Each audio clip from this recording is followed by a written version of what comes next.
本周三，北卡三角区狂风暴雨，北卡的很多地方都发布了龙卷风警报。在暴风雨来临前，我决定先把院子里的3个花床整理一下。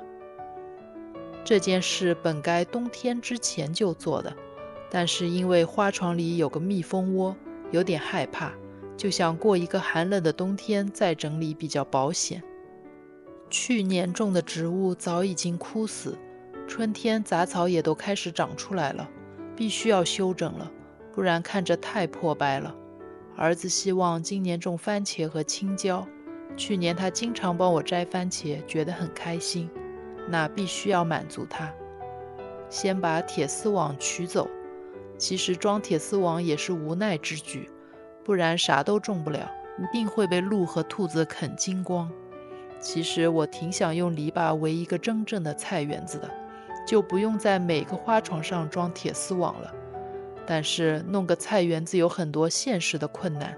首先我动手能力不强，又不爱干农活，指挥我老公嘛，他平时又很忙，周末也常常在忙，喊不动他。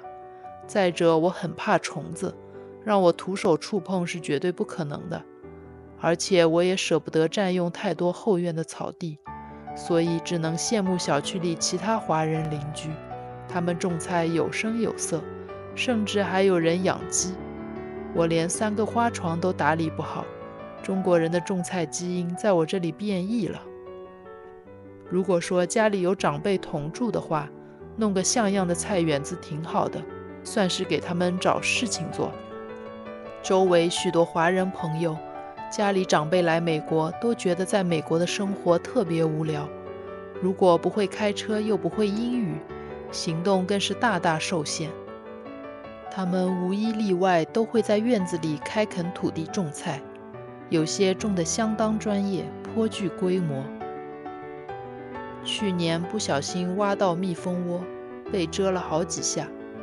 今年小心翼翼挖开这里，还好看上去已经没有蜜蜂窝了。清理完花床，等我下次再加点泥土，然后去店里直接买点苗来种。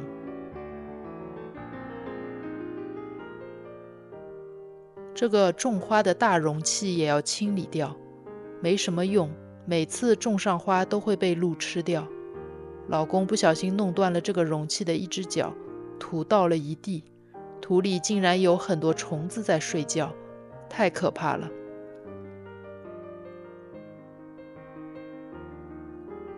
这个鸟房子也很旧了，但经常有鸟站在上面歇脚，就没有处理掉。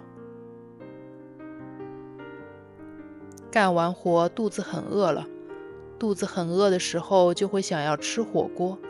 来到 H Mart 边上的自助火锅店，这家店生意火爆，得来得早，不然要排队。店里有不少新鲜时尚的元素，有很多 TikTok 的大网红做宣传，影响力非常大，加上价格也很合理，所以来这里吃火锅的老美年轻人特别多。我觉得它的模式是中餐馆既保留传统又追求创新的典范，现在还开设了分店，真是红红火火，欣欣向荣。我们点了鸳鸯锅，现在家里就我吃辣，酱料台挺丰富的。我给自己随性调了个酱，既然是畅吃，我们就杂七杂八点了很多东西。虽然我在家里也经常吃火锅，但这里各种菜的品种丰富多了，不用自己备菜，吃完还不用洗锅收拾碗筷，太省心了。